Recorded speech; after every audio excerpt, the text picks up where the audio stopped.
Копенгаген қаласының аэропорты. Үлкен екен. Мына шығатын есігіне келді. Біраз жер жүрген соң шығатын есігіне дейін. Жалпы аэропорт ыңғайлы жасалған. Мына жақтан пойыз келеді. Метро бар. Ары қарай үстіне қарай шығасың. Сосын автобус бар. Өте жақсы жасаған. Копенгаген қаласының метролары 24 сағатқа 100 крон қалдым. Ешқандай адам өткізетіндей деген жоқ екен. Мынаны ұстап жүре бересіз дейді. Ешқандай жерге басып та керек жоқ дейді. Тек 24 сағатқа жарайды. Өзінің уақыты бітеді. Мысалы ертең 8-ден 58 кеткен деп деді. Болды. Күшті. Туристерге жағдай жасап қойған. Метролары машинисtsiz жүреді.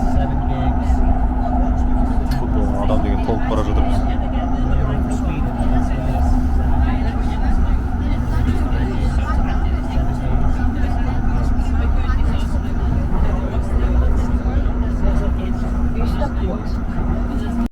Жалпы келгелі бері байқадым, метролардың бәрі осылай қоршалған, жалпы қауіпсіздік үшін өте жақсы жасалған. Және турникет кіретін кезде, шығатын кезде ешқандай ондай адамдарды ұстап тұратын нәрсе жоқ, билет тексеретін. Тек қана өзіңіздің картаңыз болады, осыған басып қана жүре бересіз кірген кезде немесе шыққан кезде. Ал туристер үшін 24 сағат немесе 48 сағаттық деген сияқты солай кете береді, сол қағаздармен жүре бересіз, болды. Метродан шыға салғандағы көрініс. Болады, енді әдемі.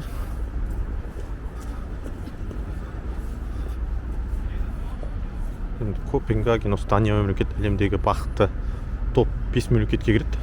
Енді 5-ші ма, 4-ші ма ол жағын білмедім, бірақ солай. Мүмкін бірінші шығар. Конькиді тебетін жерлер қызық екен, қаланың тура ортасында. Ар жағында көк шөп, бер жағында адамдар коньки тебіп айналып жүр.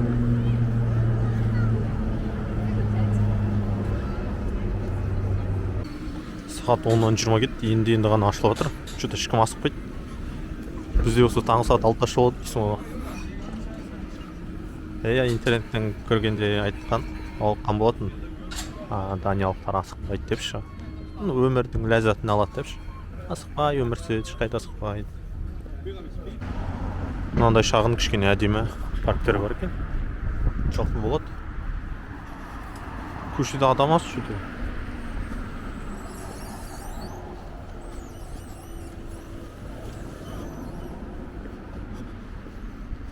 Мынандай бір ғимараттар бар екен.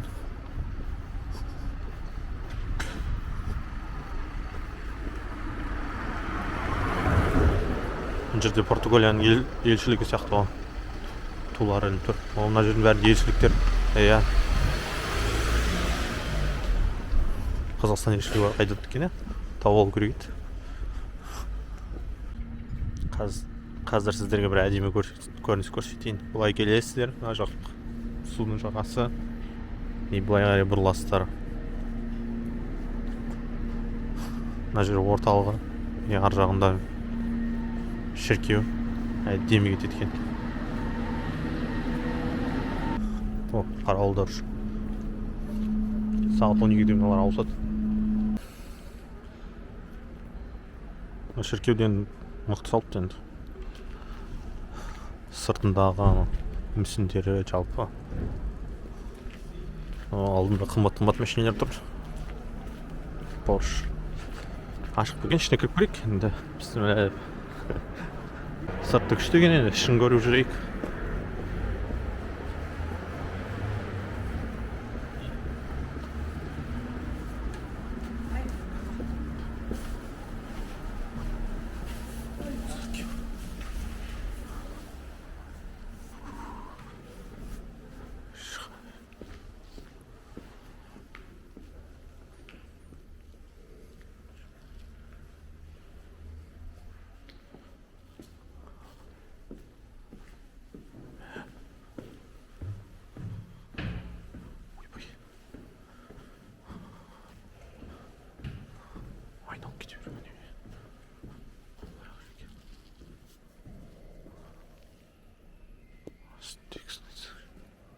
Суреттер күшті екен үстіндегі.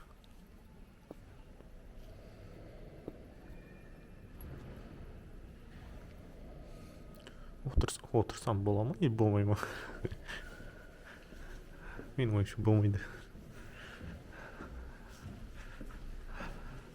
Кіруге болады, бірақ отырып нетуге болмайды жалпы. Ары қарай шығады.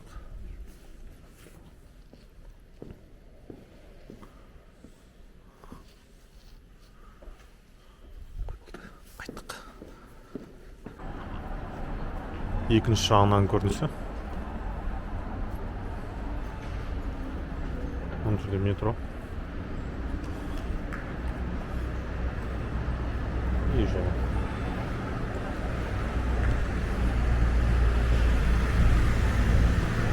Магазин тамақ сатып алдым. Бәрі 135 крон болды ғой. Қазір есепте жүрген 135 крон қанша болады?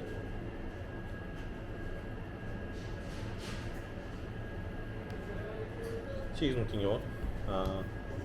Андай сатып алдым вообще. $8,000. Су. Ниш. Тауық екен.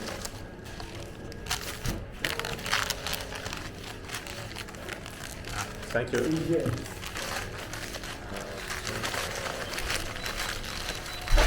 Андай бургер. Жұмысшылар да күшті. Көңіл жалпы былай көмектесіп, мен ағылшын тілін ондай қатты білмеймін, ол дегенер ғана да. Түсінбеген жерлерді сұрап көмектесіп едім, көмектесіп жүр. Алар да болды, ақшалар да азиатский тауық қойды.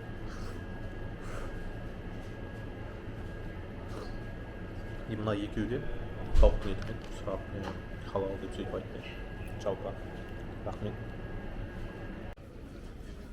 Мына адамның бәрі сағат 12-де қарауыл ауысқанды көруге келген адамдар ғой. Қазір 11:50 кетті. Мен де күте тұрайын. Мына жерде полицейский жүрді.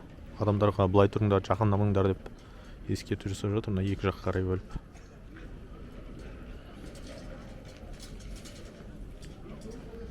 Әне.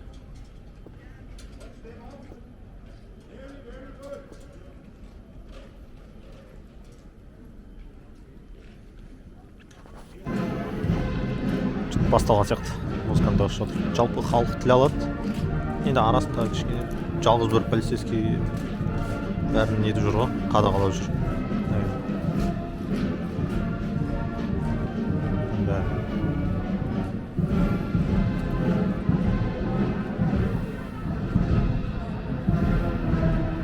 О, келе жатыр.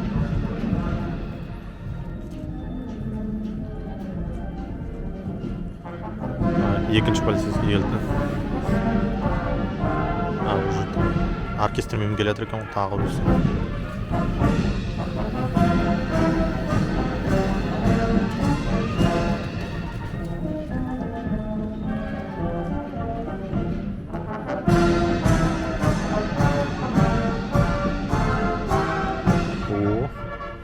Көп екен. Аса. Азар жоқ.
Мыналар кішкентай ғой.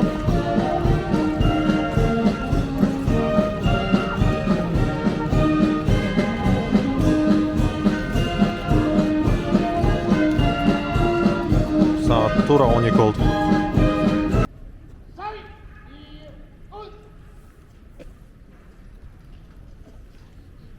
Жұрттың машинаға бөлеу келіп отыр.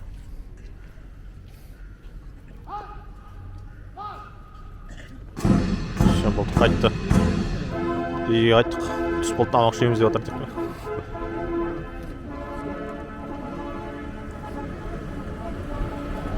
О, ішінде біреулер отыр, медальді алған, короче. Алдың ғой шынадашы. Генералдар ма, или бірдеңелер ма, білмеймін, короче.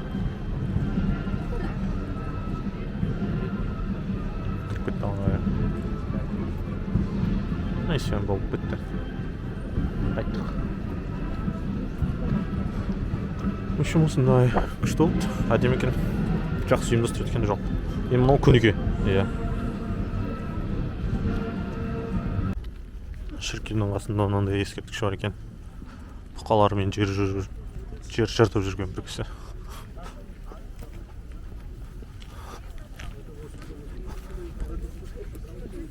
Су тартып қалған ба? Походу қыста қатып қалады деп қоспаған ғой.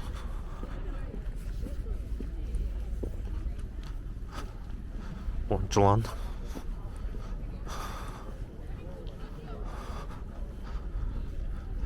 Әйел екен. Жер жыртып тұр.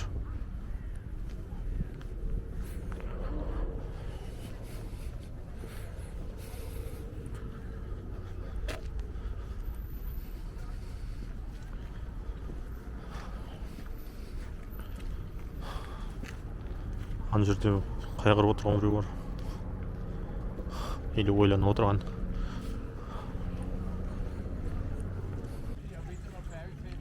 Осы русалка.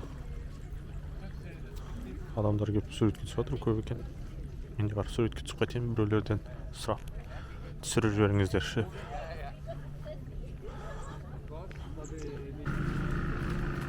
Данияның паромдарына отырайын.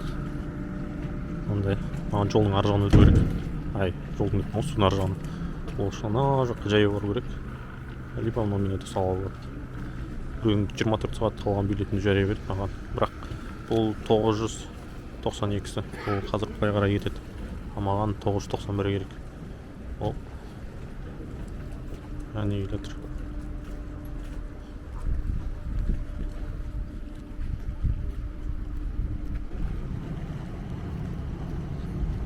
Босата жатыр болғанда. Қазір 991 келу керек.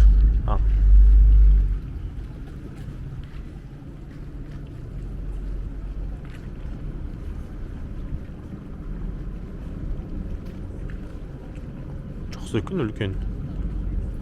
Венецияда кішкентай болды, енді мынандай үлкендері ғой, ол жерде тар болды ғой, каналдар, сондықтан сыймайтын еді бәрі. Ол жерге сондай кішкентайлар керек Венецияға. Мына жерде кең. Үлкен болса болатындай.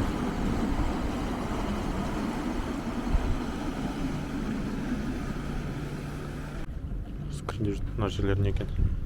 Резинка. Соғылып.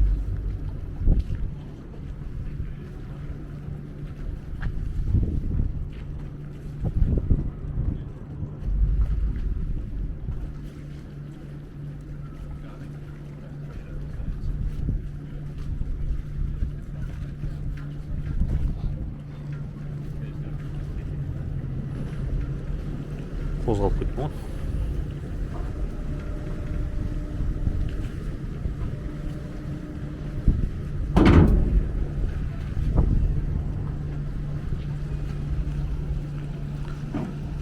Максимально 80 адам сядет дейді.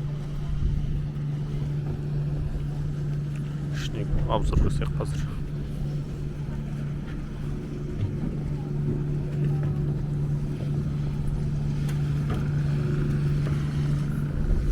Thank you. Мына жерде адам отырады. Басқарып мына жерге бөліп қойып алды.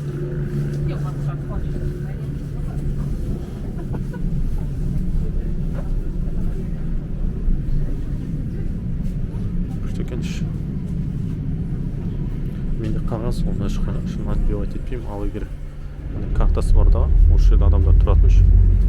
Олар мына жерге картасын соғу керек. Шиқ еткізіп.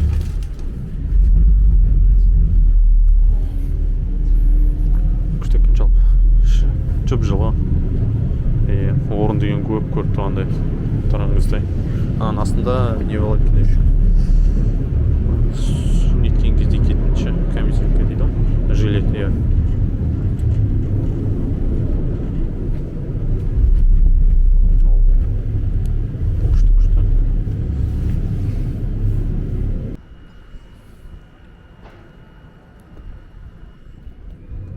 Көпірлері ан шықты менге екінші слам кіші. Мына жерде опера дейма сондай бірдеңе дейді, короче, жаңа айтып.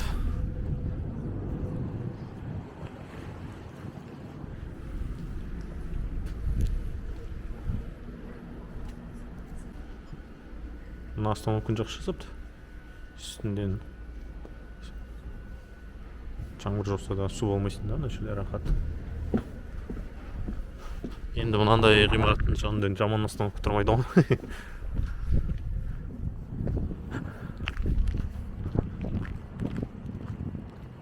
Ого. Аны ішімен жүруге болады екен. Давай. Қызық. Кіріп жүріп қайтайық ішімен.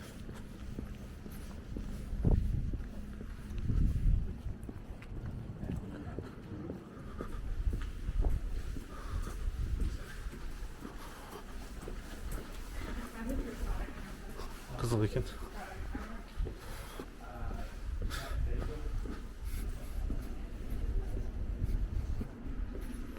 Негізден керек жоқ та, просто әдемілік үшін тұрған зат та бұл ше. Ан жақта жерасты паркинг болуы мүмкін. Содан шыққан адамдар типа жаңбыр жауып жатса үсті су болмайды деген сияқты сразу келесің мына жерге. Иә. Өйткені астынан қарасаңыздаршы. И осының үстінен кішкене асады болды. Жаңбыр жауса су болмай кіру керек те, андай танымал адамдар келеді деген сияқты дүние ғой. Ой. Жағдайларын жасап қойған дейсің ғой. Шы, қандай әдемі екен.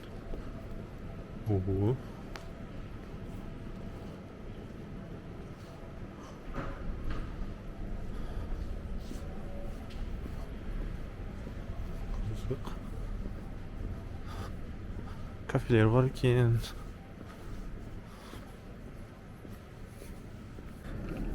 Мына жақ сумен қоршалған күшті екен жалпы.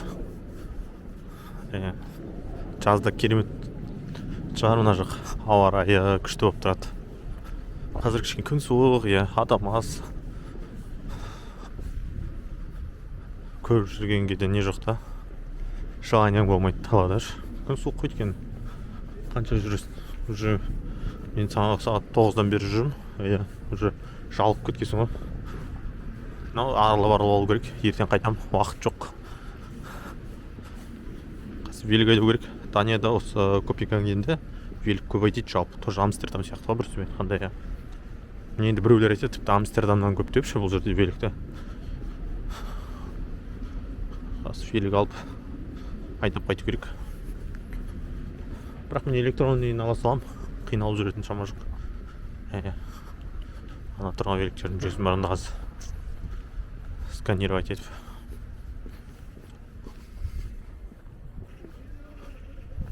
Минутына 1500 теңге ма сондай екен. Енді қымбат. Айдап қайтуға болады. Күнде келіп жатқан жоқпын. Менікі болттікі. Болттың олар.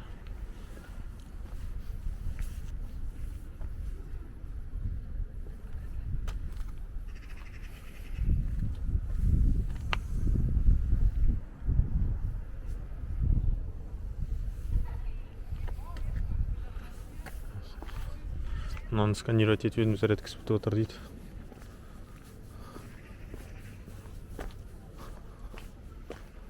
Қасында болтты көрейін.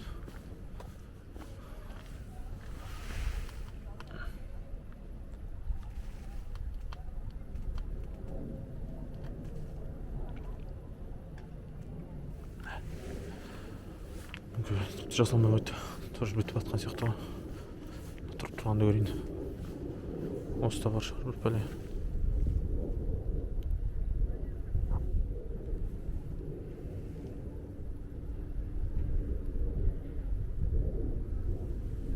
Код жазсаңшы. 685.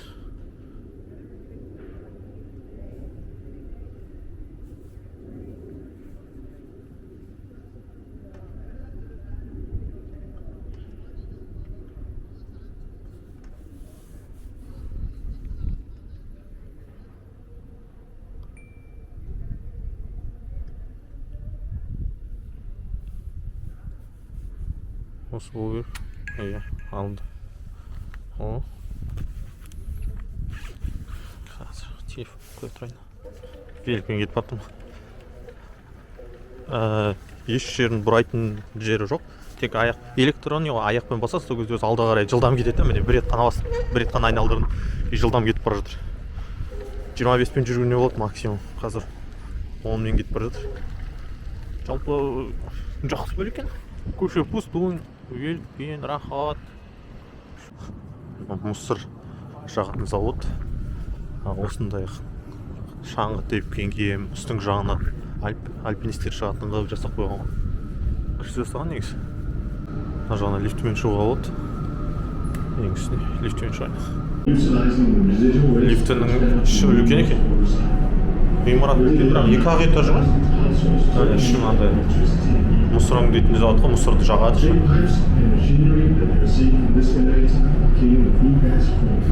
И соның үстіне адамдарға демалсын деп Шанғайда ойнауға болады деп шандай пластиктерден жасап қойған ғой. И мына жақтан өрмелеп шығуға болады үшін тауға шыққан сияқты.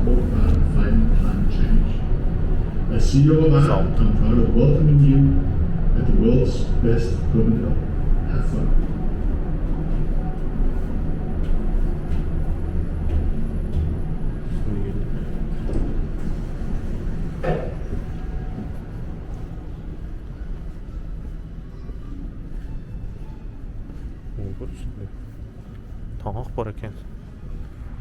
Мына жақта туалет бар.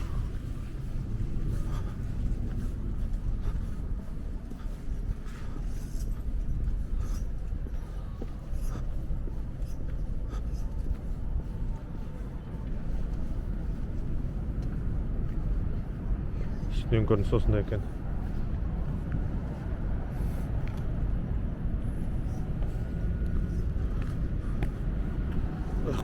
Çıkma diyeyim.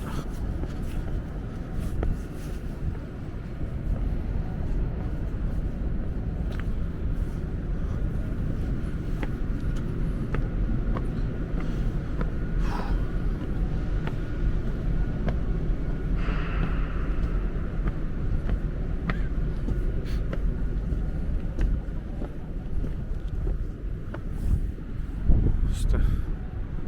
Cidden жылу деген ұрып тұрға өткен.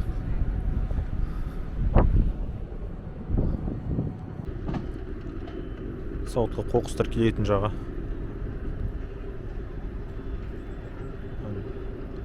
Мусор таситын машиналар тұр. Мына жақта шаңғы тебесін астында мусорды өртейді. Үстінде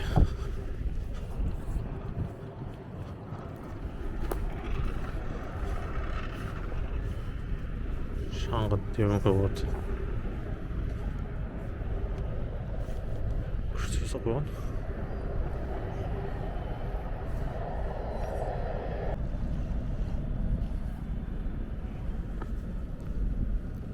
Қой болды қайтайық.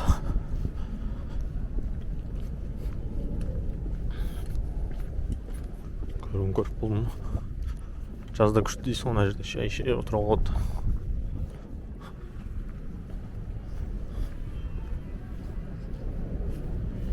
Туалетте ғана екен, көрсетіп жүрейін.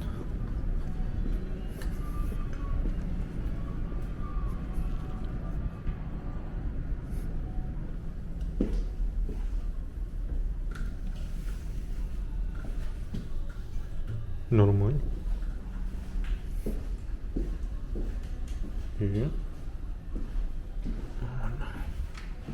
даже өте керемет. Міне шаңғыт жарыс ұйымдастырып тұрады екен осылай. Мынау қыстағысы, иә, қар жауады. Зырық.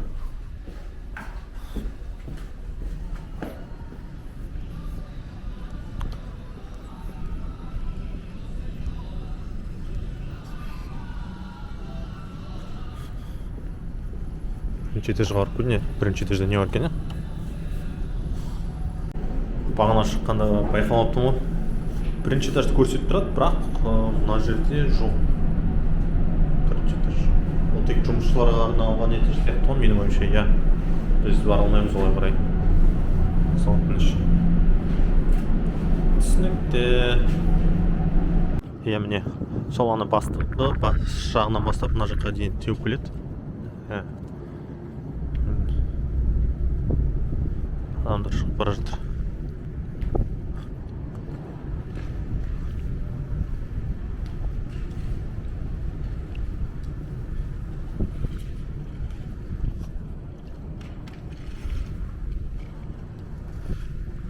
Үстіне шығады, сосын шаңғысын теуіп түседі. Күшті.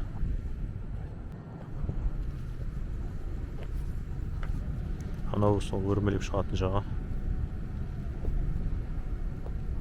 Ең үстіне дейін шығасың. Азыр шық. Зырғанып келе жатыр біреу. Иә.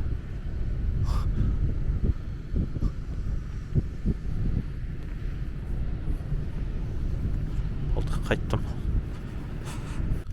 Тура мына жанында киімдер сататын магазин бар екен. Кіріп киімдерін көрейінші.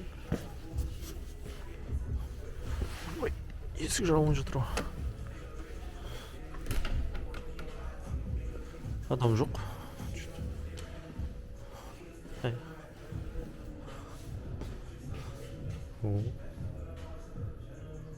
Жазда келу керек екен. Киімдердің бағалары қанша мына жерде? 149 крон дейді. 10 мың теңге ғой, сондай ғой, жейделер примерно. Иә, болады. Қымбат емес екен.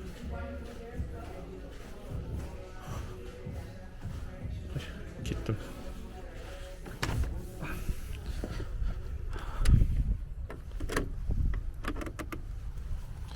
Велик айдаған жақсы, бірақ күн жылы кезде да, немесе қолыңда перчатка бар кезде, мен қолымда перчатка жоқ, қолғапшы, айдамайым. Велик жылы түсі, одан да жайып жүргенім жақсы, короче. Мына жақтан, короче, автобус жүрмей ма, елік жүре ма, маған Google карта бірақ көрсетпеді.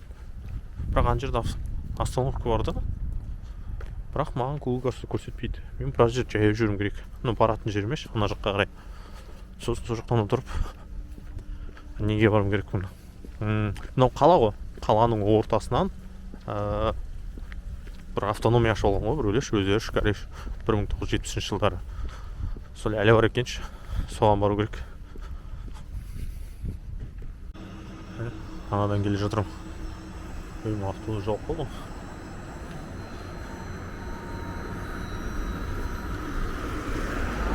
Шығып алып, жаңа есіме түскен ғой, суретке түсіріп алып кеттім ғой үстінде. И, короче, мына жерде остановка келдім, остановкадан түріне қарасам, что-то Дания ма, Дания емес пе деп қалдым мына жақты. Білде бір бай мемлекет. Автобус тоқтайтын остановка көріп керемет жасамапты. Ладно. Жарайды, не істейміз енді. Бәрінің қателігі бар. Су бар ғой. Копенгаген қаласының ортасындағы христиане деген тип автономия сияқты 1970 жылға дейін бұл жер әскери база болған. Сосын әскерилер кеткеннен кейін 1970 жылы бірінші бұл жерге осы маңайдағы алқаштар, арақ ішетіндер солар келіп қоныстанған. Сосын осы жақын маңайдағы тағы жағдай төмен деген сияқты отбасылар осы қаланың ішінде басқа жақтан Даниядан келіп орналаса бастаған. И содан бұлар Дания өкіметімен қырылады.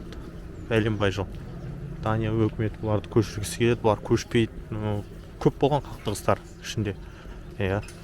Содан сақтап қалған бір сөзбен айтқанда. Дания мемлекетіне қарайды, бірақ бұл жерде Данияның полициясы кірмейді бұл жерге мүлдем. Қазір бұл жерде кішкене еркіндік, түсіруге болады екен камера. Бұрын мүлдем түсіруге болмайтын дейді. Кейбір жылдары тіпті бұл жерде наркотик сататын болған дейді. Тіпті қазір де сатады, бірақ ондай қатты үлкен наркотик емес та, андай. Бұрындары бұл жерде көп сататын болған наркотик. Өйткені полиция кірмейді ғой бұл жерге. Бұлар Копенгагеннің полициясы бұл жерге мүлдем кірмейді. Бұлар өздері жеке мемлекет сияқты, еркін адам деген мағынаны біледі, христиане деген.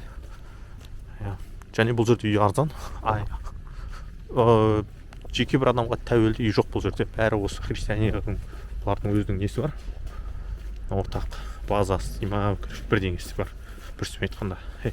Соған қарайды үйдің бәрі. Мынау тулары. Үш жұлдызы мынандай. Қазанның жерде бір көше бар. Мүлдем түсіруге болмайды. Енді негізі бола береді. Просто оны солай жасап алған өзі туризм үшін ғой. Қазір бұл жер туризмнен ақша табады бір сөзбен айтқанда. Христиан тот.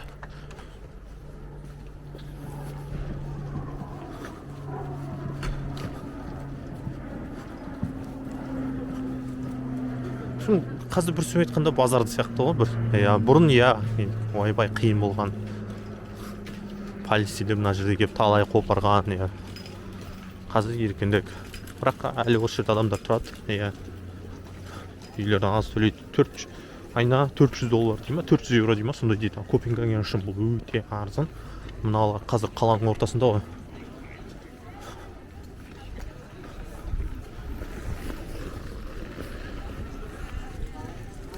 Мына жақты түсіруге болмайды деген сияқтылар тұр. Бірақ өздеріңіз көп тұрғандай адам деген ойнап жүр. Ешкім ештеңесі жоқ. Жалпы.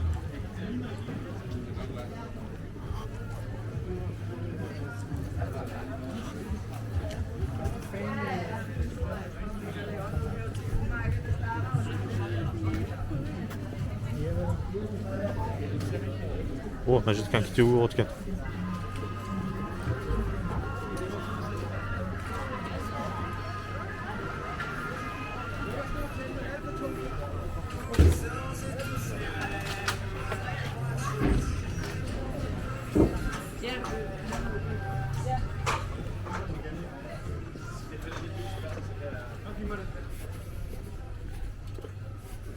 Hvis du vil flygte i noget, så kan du bruge den der, fordi så skifter den der. Интернеттен оқыған кезде тарихын ше жазғанда полиция кіріп, мына жерде адамдар осы жерде тұратын адамдар қарсы шығып полициямен қырылысқан екен да. Ал қазір туристер келетін жер күшті. Рахат. Бір сөз айтқанда.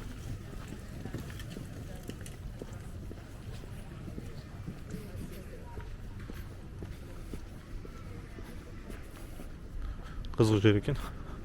Енді мынау қаланың ортасы, енді қаланың ортасы ойлап көріңіздерші өздеріңіз. Қаланың ортасында өкіметпен, бірдей бір өкіметпен қырылып, короче, өздерінің айтқандарын істетіп алған ғой.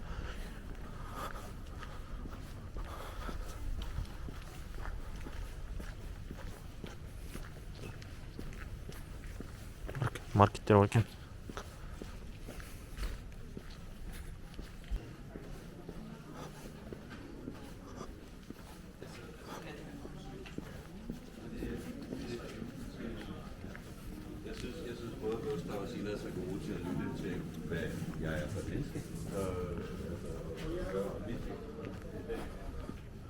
Фелик деген жедел енді.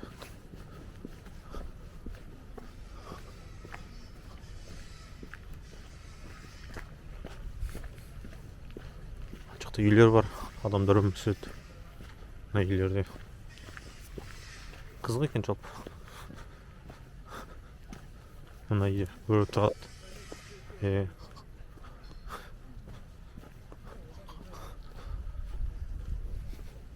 Еркін өмір сүреді десе, еркін өмір сүреді екен өздерінің білгенше, қалауларынша.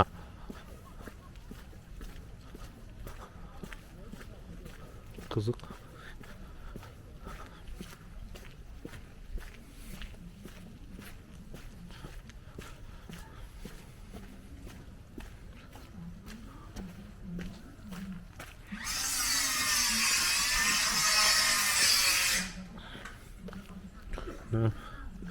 Әскерилер кеткеннің пайдасы дейсің ғой.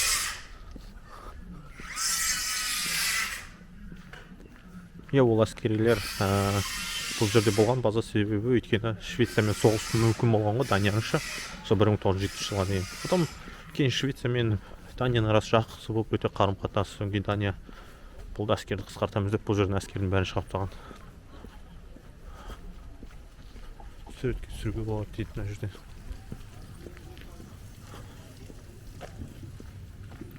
Камерамен түсіріп жүрген мен ғана қазір мына жерде. Мына үстінде жүріп екен машина, мотоцикл тұр.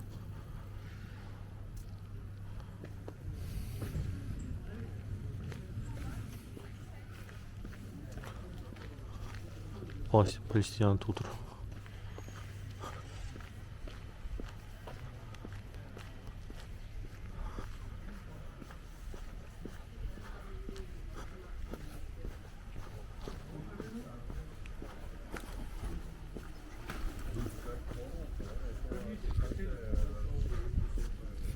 Үй.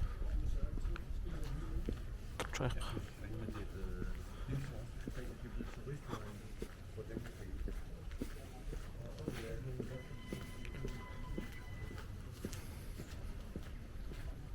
үйлері біреу тұрады. Күшті. Жаңадан салыпты өйте біреу өзіне әдемілеп тұрып.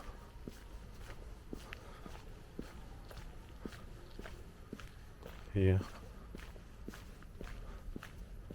Блин, огородына кіріп кетті. Не болып кетті? Хотя жол тұрып болады, иә.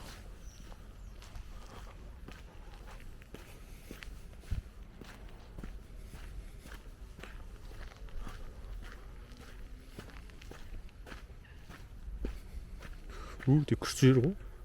Вообще, мына жерде наркотик сатқанға дегенге мүлдем сенбейді.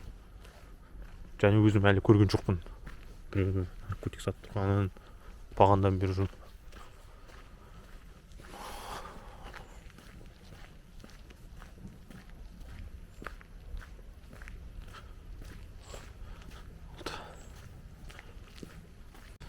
Бұл сол зон болып кетеді ғой. Екі жақ су қоршап жатыр, ар жағын. Мына жақтан да су қоршап жатыр. Сол жақта алып болған ғой өздері, казарма болған бұрын. Аның бәрі.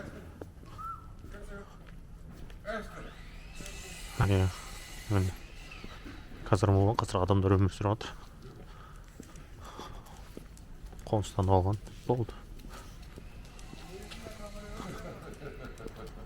Салық төлемейді, заңнан босатылған, үстіме айтқандашы. Өйткені бұлар ел ішіндегі ел ғой, бірсіме айтқанда. Енді тәуелсіздік бұлар нақты мойындалмаған, бірақ автономия сияқты ғой, бірсіме айтқанда.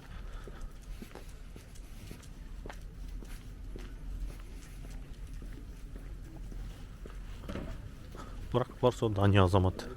Өздері кезінде даже монета жасап шығармақшы болған ғой, ақшасыншы. Бірақ сәтсіз болған. Сол Данияның кронын қолданады өздері. Халқы да сол даниялықтар ғой негізі.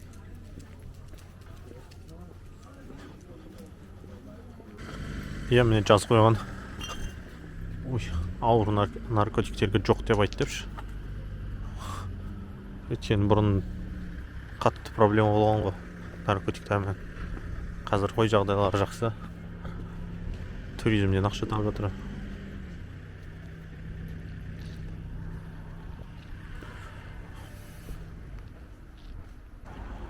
Мына сол кіретін мен шығатын жағы, ар жағында жол.